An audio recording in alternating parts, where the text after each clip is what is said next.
So I've heard that, and I've heard that there's a few stories out there. One of them was an Oklahoma guy who, if I remember right, he was real big into into what they call the Cherry Master machines, the kind of slot machine type deals that you find in CD bars and stuff. Yep. And he was real big into that, and he actually did file taxes and pay them. So when they came after him, they tried to come after him for the taxes as well, and he was like, no, I actually paid the taxes on it, so they couldn't get him on that. And so he got a much lighter, or he actually got a plea deal or something out of it where he just agreed to quit doing it. I'm Scott Hess, tax and business consultant. I'm John Barton, small business owner. Remember the tortoise and the hare? Slow and steady wins the race. We started Turtlesmith to help people start small businesses, providing information and resources to small business owners and entrepreneurs. Build a solid foundation and forge your dreams.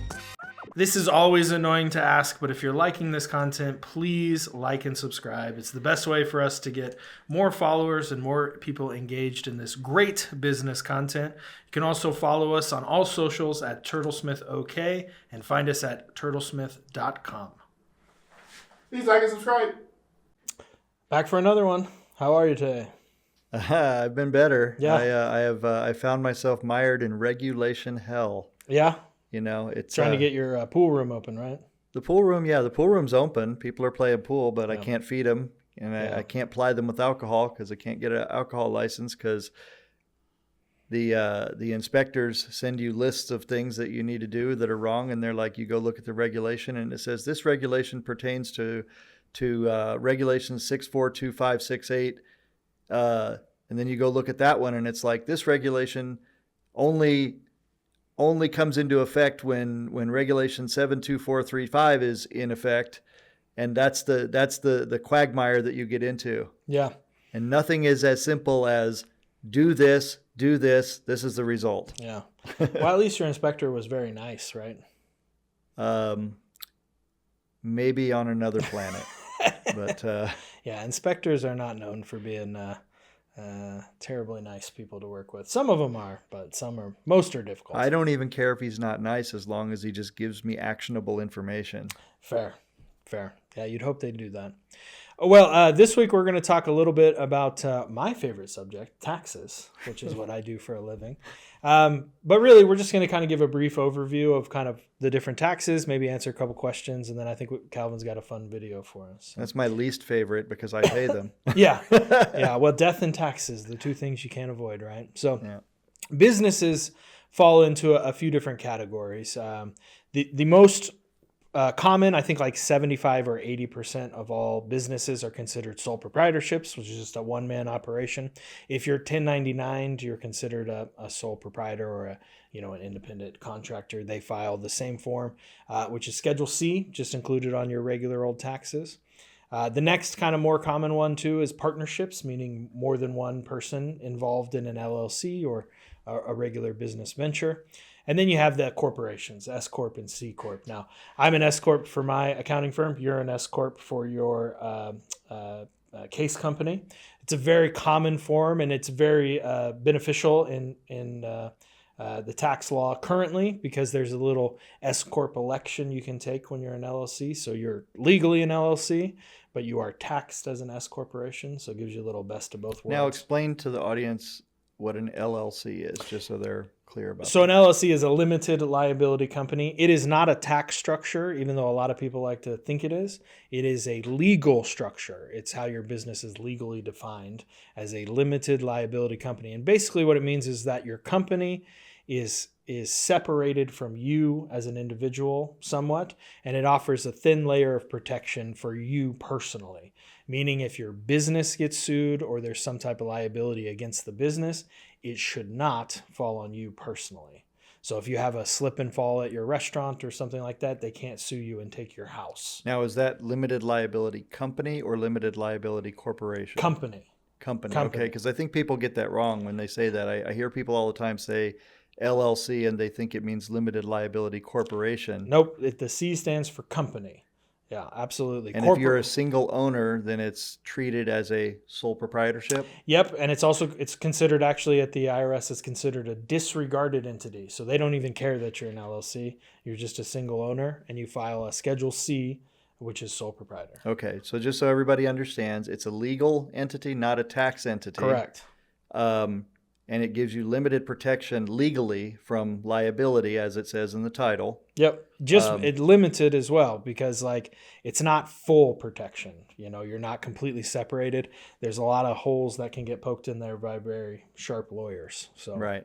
Okay. Well, just so we understand, it's not a tax thing. Yeah, not a tax thing. Because I think people think that it is a tax thing. I think a lot of people do. They think, all right, I filed an LLC, now I need to file a separate business return. And that's not the case when you're a sole proprietor. It's just filed on your personal return. Okay. So those are sort of the basic ones, the sole proprietor partnership. And then the S Corp and C Corp, those are very complicated. Common one is the S Corp by doing the S Corp election like I talked about. But if you are pondering those, you really need to work with an accountant or a CPA or an EA, or really do your research on those. Don't just be forming S. What does the S and C C stand for? I don't know. It's subchapter S corporation and subchapter C corporation. I think those are the chapters in the tax code. Sounds like okay. I think that's a Google question. I should probably know that, but I don't. So.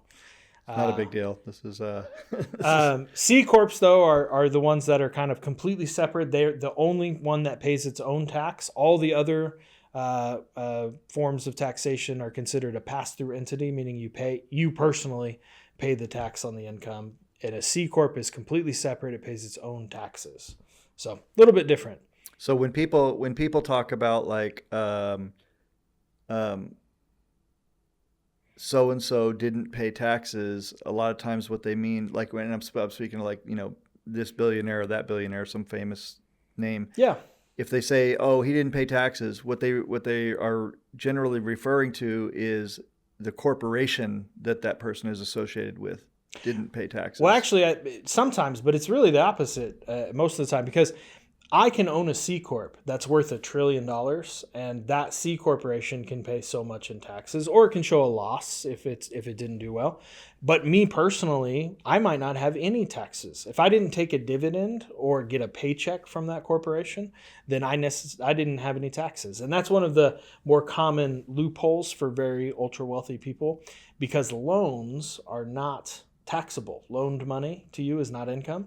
So you might have a very high net worth and you just borrow money from the banks. So this is how they do it when they borrow, like against their shares. Mm-hmm. Yeah, you borrow money. There's no taxes. Can a corporation loan money to an individual? It can, but then it has to be paid back at a reasonable interest rate. And so that's not how it's usually done. How it's usually done is if I owned a big corporation, I would go to a bank and I'd say, look, I own 10 million shares of Amazon. I'm ultra wealthy. I'd like to borrow some money on that. So you borrow some money against that, and that's what you live on. And then when it comes time to pay back the loan, you just go and sell some of your shares to pay back the loan.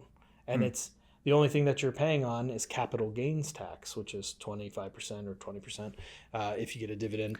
So is it fair to say that like the common person in just normal conversation sometimes gets it wrong when they say like and I'm not going to mention any names here, but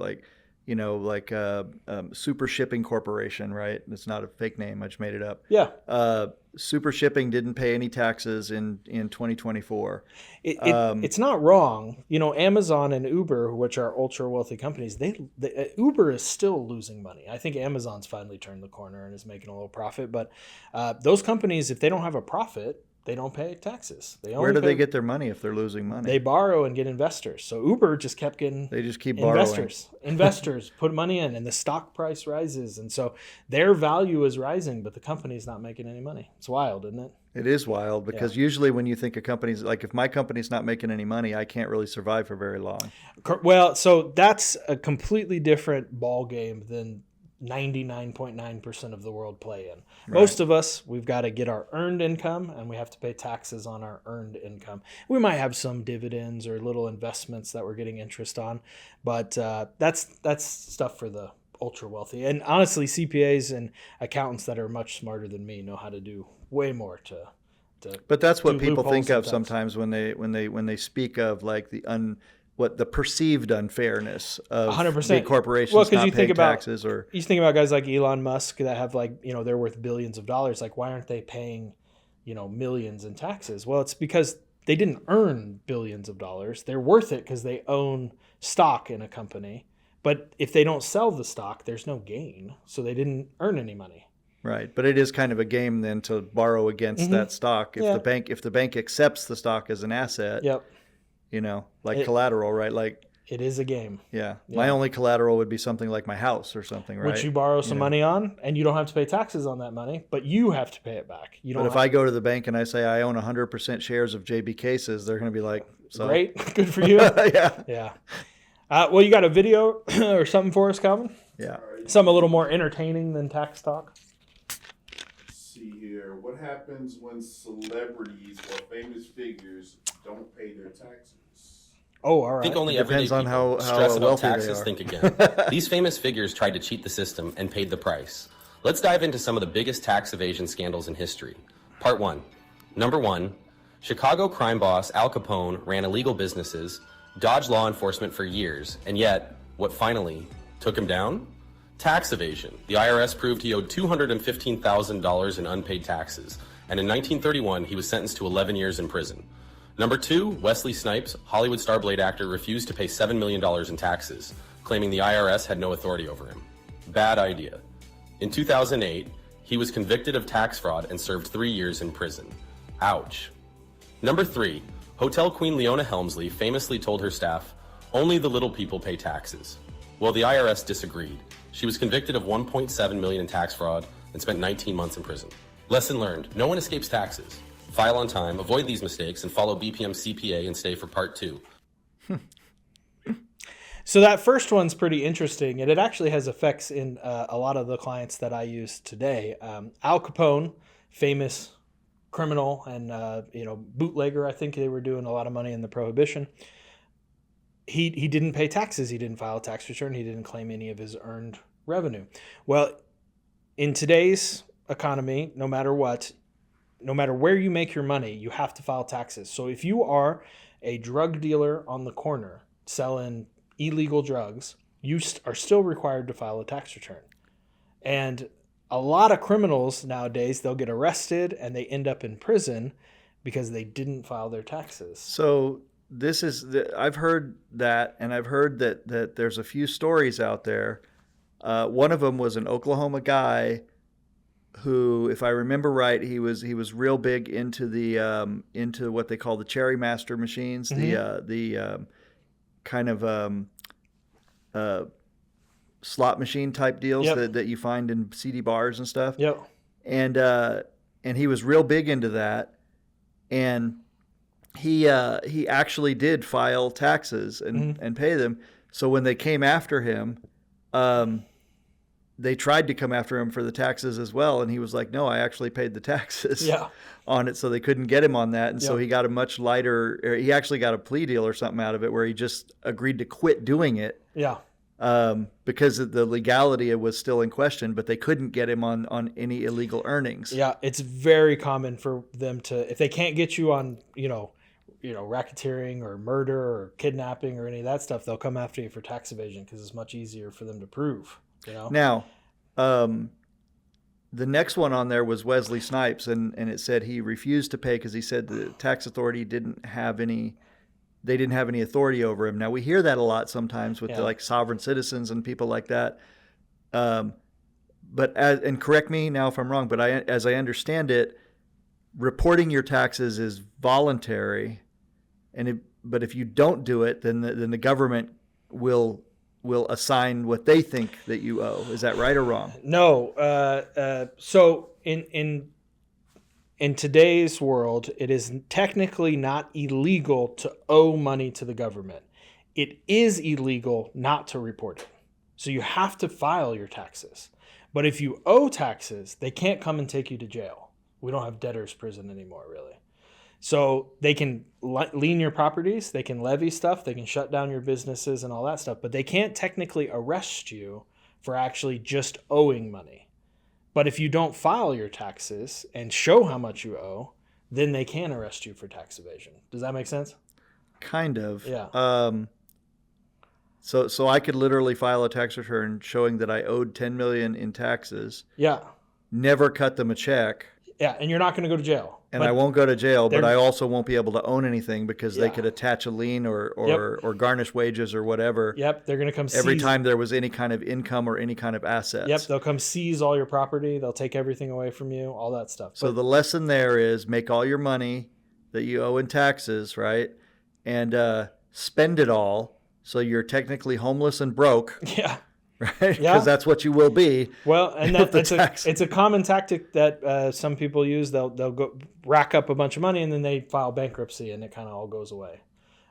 Even their taxes go away? So taxes can be included in bankruptcy as long as they're several years old. But listen, it is not a good life strategy. No, I don't think it's a do good not life be doing strategy that. at all. I'm just sometimes I see this stuff with the celebrities that get in trouble with this Yeah. stuff, and I just wonder about that. Like I think to myself, these guys are making so much money. Why don't they have CPAs just around the clock taking care of this? Well, they do. One of the most common stories, and I like to tell people because a lot of clients will ask me to physically pay their taxes, and I don't like doing it. I do it for a couple people, but I hate like paying the tax for people. I always say like, here's where you can write a check or here's where you can pay online.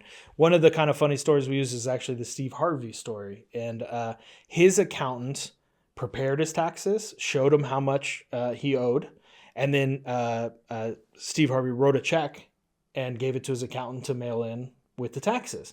And so he saw the money, exact amount, get deducted from his bank account every year. Well, the accountant never filed the taxes and he never paid the government. He just took that exact amount and put it into his own pocket. How was he able to do that though? I'm So- assuming Steve Harvey wrote a check to the. So he did it to a bunch of people for like 10 years. And then he left the country. And Steve Harvey maybe should have checked that the check was for, you could see the taxes. So canceled he check. basically wrote a check to the accountant. Yeah, no, he wrote a check to the IRS, I think. I don't know the exact story on that one. But he saw in his bank account that was going off, that amount. But maybe it wasn't to the right person or whatever. He could have checked thoroughly. But when you have a CPA or an accountant doing that stuff, you kind of just trust them. I mean, So what was you the trust result of me that? to- Did Steve he had Steve to pay- Harvey? he had to pay it all back, all the back taxes that he owed. Right. for So like he 8, owed 7 all years. this. So he got ripped off by the accountant. Got ripped off by the accountant who took off for the Bahamas or something. I think that's a fear though of a lot of people. Yeah. Is to let somebody into your life and let them have that level of control. And you're right. There's a lot of trust. I trust you implicitly. Yeah, I know. And you remember when we got together and I told you that if you run off with my money, I'm gonna have to track you down and kill you. Yeah, and I think you said something like, "You don't make enough money to run off with." I mean, you're not wrong there, but I'd have to steal a lot from a lot of people very quickly for me to, because once you're done, that's it. You got to have enough money to live on forever. Well, see, and that would be my fear. I'd be looking over my shoulder all the time because, Steve Harvey's got to be worth like what, 50 million or more. I don't know. You know a lot of people, so I'm not doing that. Well, the people I know you wouldn't have to worry about, but I'm talking about like if I stole from a guy that had 50 or 60 or $100 million. Yeah. If I were that guy that I had that much money, what would I care about putting out a $5 million bounty on the guy that stole all the money from me? That's true. I do want to get back to just the first one Sorry. on Al Capone real quick. There's actually a funny story and a real relevance in the cannabis industry right now. 280E law is what kind of governs illegal enterprises. So 280E states that all illegal corporations or businesses have to still file taxes, and people who are earning money through illegal means have to file taxes. There's a funny story in like the 80s. This very big drug dealer, I mean, he made like millions off of, I think, Quaaludes and like meth tablets and all kinds of stuff, a ton of money. And he got arrested and in trouble for drug trafficking. And then the IRS was starting to sniff around because once you get arrested for something big like that, that's when the IRS, they wait till after the criminal stuff and then they come and take all your stuff.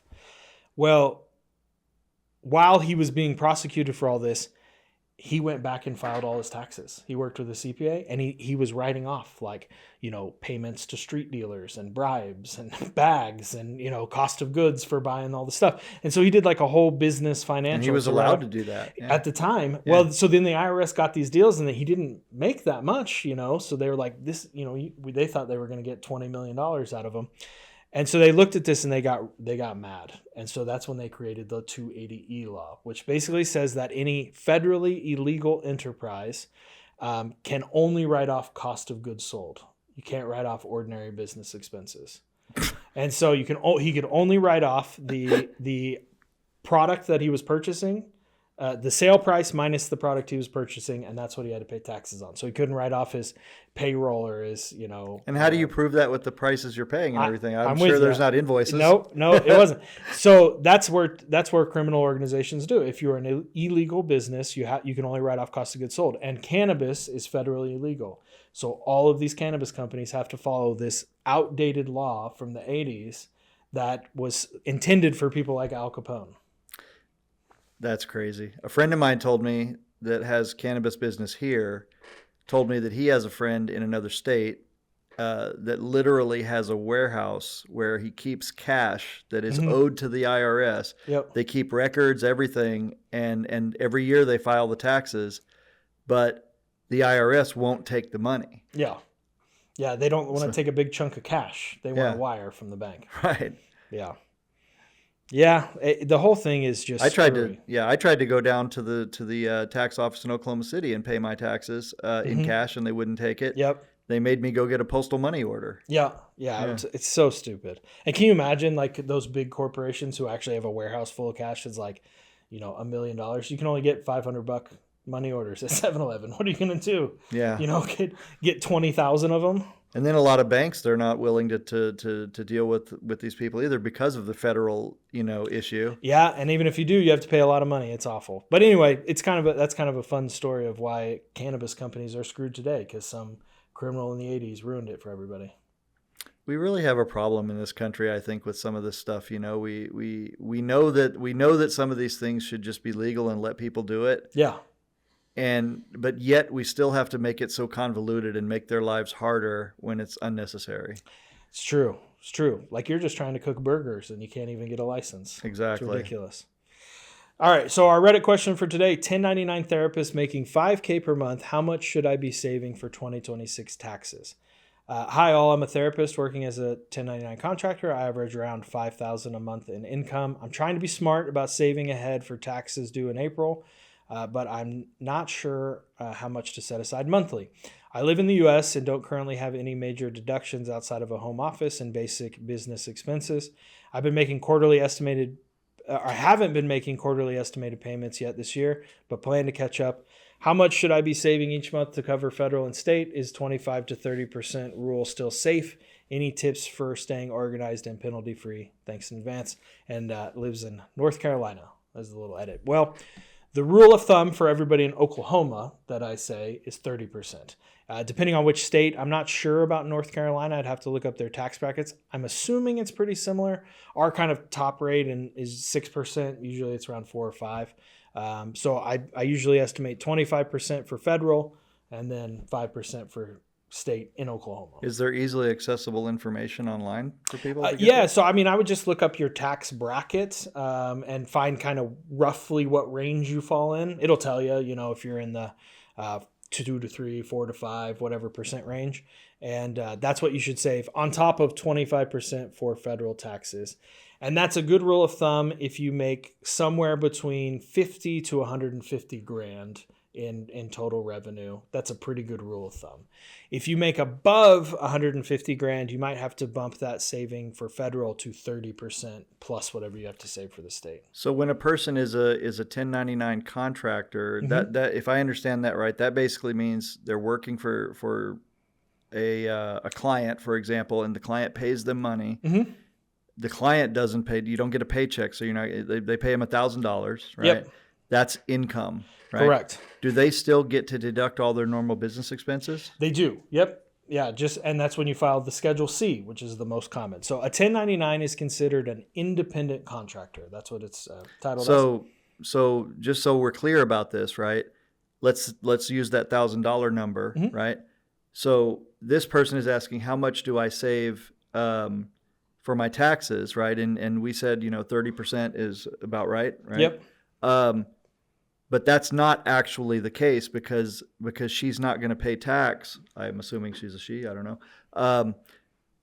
This person wouldn't pay tax on that 1,000. They'd pay tax on what was left over from that 1,000 after deduction of expenses. Am I right? Correct.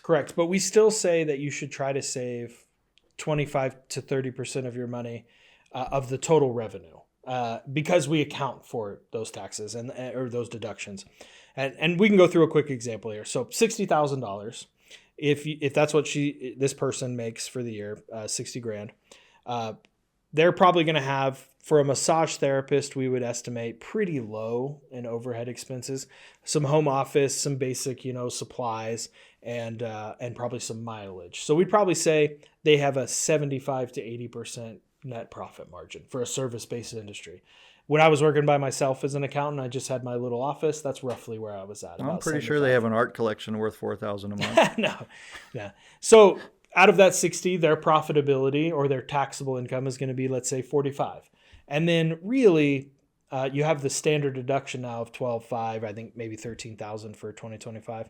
So really, you go from 45,000 down to about 32 is going to be your taxable income. And that's where they base the percentage of taxes on, and that's what you end up paying taxes on, your taxable wages.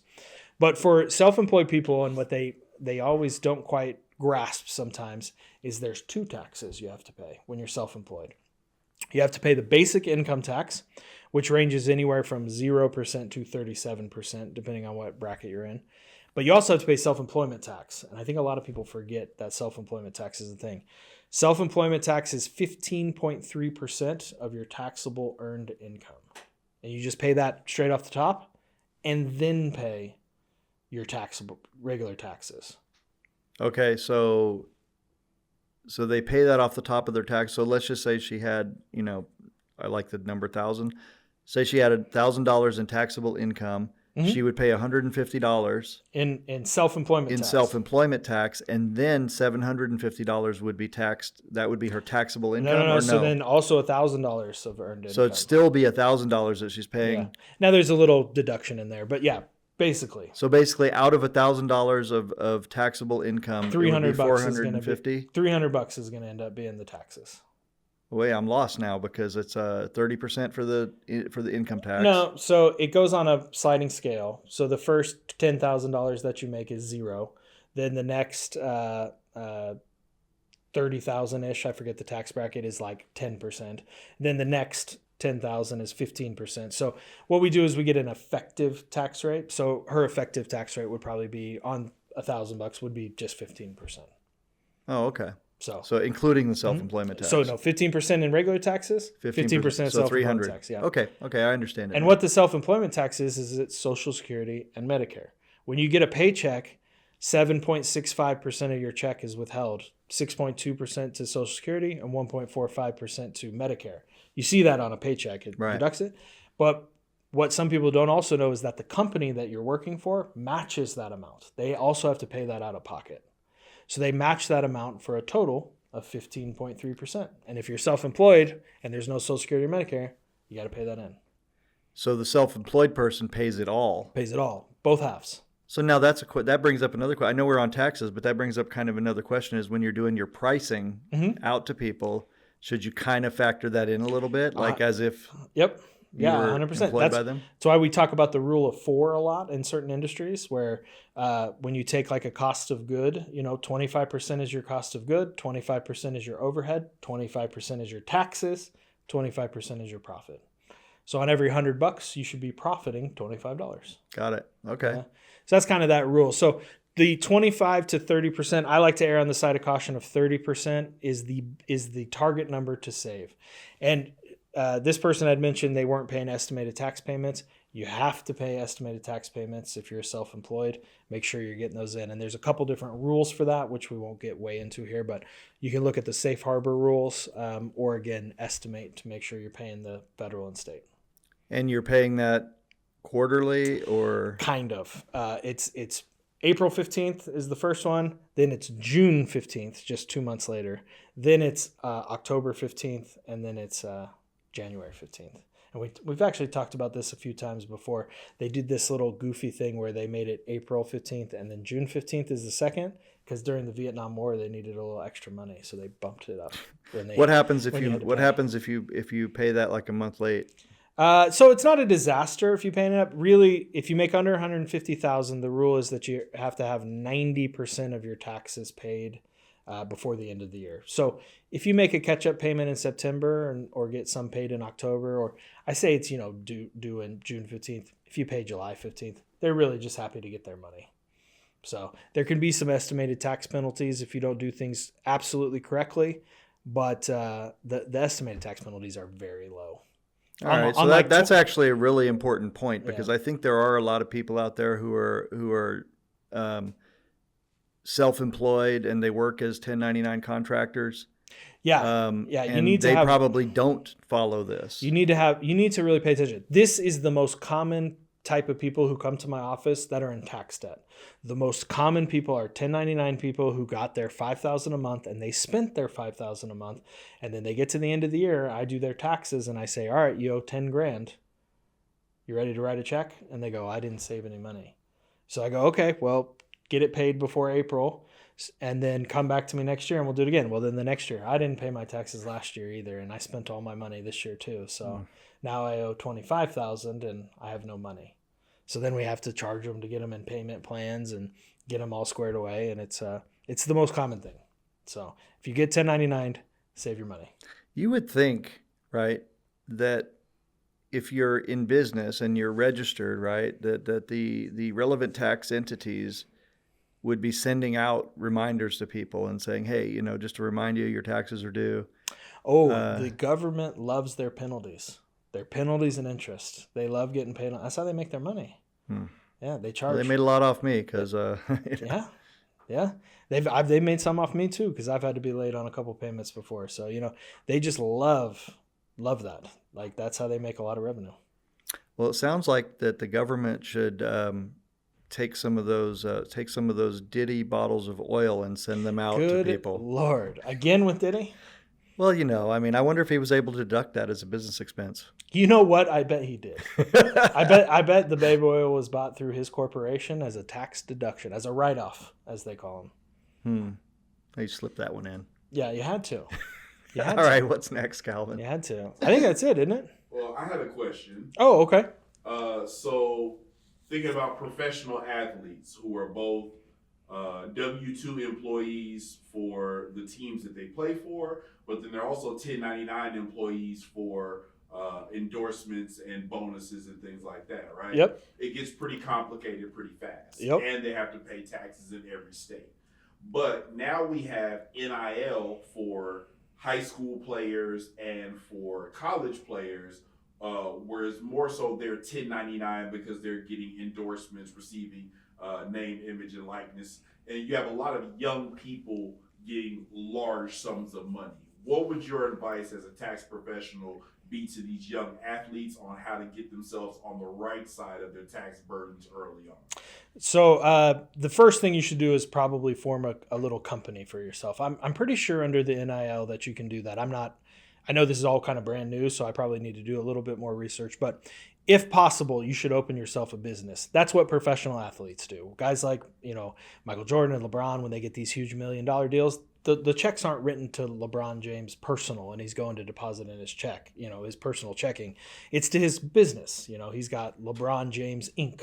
He's incorporated, or he has an LLC or something like that set up. So when you're 1099, it is a good rule of thumb to just form an LLC right away. You have a business, you have a federal ID number, that's how you get paid. The second thing you should do is open up a business checking account. So you have a business account that money gets paid into. And any business expenses you have should get paid out of that account. So if you have, if on these NIL deals, if they have some travel costs, or if they have to buy some clothes for like something, or, a shoot, if they have to drive their own car, they should use the fuel. If they're traveling, they should have to, use it for a little food. And those become business deductions for them, lowering their taxable income. And then the smartest thing that anybody can do when they're 1099 or they're getting large windfalls of money is to not spend any. Act broke until you file your taxes. So if you get $100,000 for the basketball season and you get paid that in, September, and you don't spend any of that until December, somebody like me will do your taxes, in January, and we'll say, all right, you owe 25 grand in taxes. They pay that, and then now that 75,000, you've already paid taxes on it. Now that's your money. Clear, yeah. Now you can do whatever you want with it. Go have a ball, I mean, I would say invest it and be smart, but really you can do whatever you want. But that's what you need to do. And it's the same rule of thumb if you don't want to do all of that. Same rule of thumb as this therapist. 30% should be saved. So open a separate savings account or something like that if you're not disciplined with your money. Throw 30% right in there and never touch it. Here's another question I have that I've seen people bandy this about as a way of somehow saving money on taxes or using their normal living expenses as expenses in a way. I don't know if I'm saying that right, but I've heard people say, well, start your own business and put your house in the business's name and then rent it to yourself or something. Is that even a reasonable thing? Not really. No, it's not a feasible thing to do, and you really shouldn't bother with it. It's a lot of headache and a lot of work for very minimal tax savings. Because if you rent it to yourself, you have to think about it like this. Like if I bought my house and I put it in a separate company and then I was paying $4,000 a month out of my pocket to the company, that company has to show the profit of $4,000. So you're just paying yourself an expense and then adding an extra income on the other side of things. So it's the same. It nets out. Now, some people will say you get a little depreciation and expense on your house, but it's still, you're having to show an income. Let's explore that for a moment. So if I did that, let's say the corporation owns the house, right? Yeah. And then the corporation has a lawn care service that comes and cuts the lawn for $200 a month. Yeah. Is that then a corporate expense? It is, but you paying the rent is not an expense.